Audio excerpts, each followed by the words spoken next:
Footnotes from the Life Application Study Bible. The priests and temple assistants, also called Levites, were respected religious leaders in Jerusalem. Priests served in the temple, and temple assistants helped them. The Pharisees were a group that both John the Baptist and Jesus often denounced. Many of them outwardly obeyed God's laws in order to look pious, while inwardly their hearts were filled with pride and greed. The Pharisees believed that their oral traditions were just as important as God's inspired word.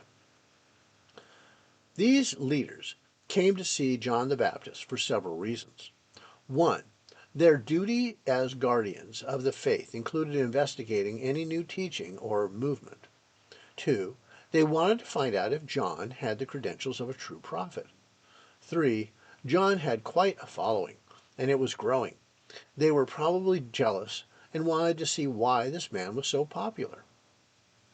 In the religious leaders' minds, there were four options regarding John the Baptist's identity. He was either 1, the prophet foretold by Moses; 2, Elijah; 3, the Messiah; or 4, a false prophet. John denied being the first three personages. Instead, he identified himself with the words of the Old Testament prophet Isaiah, the voice of someone shouting, "Clear the way through the wilderness for the Lord." The leaders kept pressing John to say who he was because people were expecting the Messiah to come.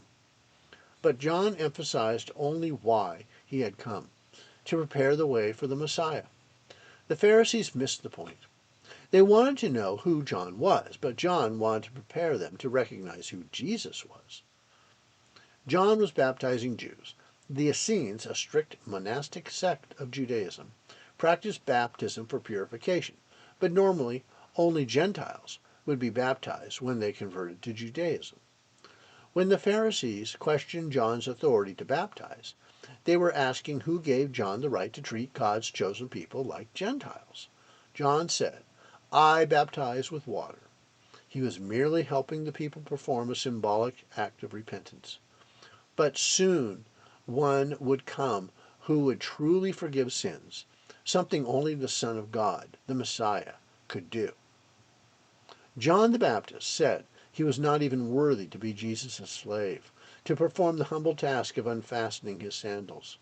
But Jesus said that John was the greatest person who had ever lived. If such a great person felt inadequate even to be Jesus' slave, how much more should we lay aside our pride to serve him? When we truly understand who Jesus is, our pride and self-importance melt away.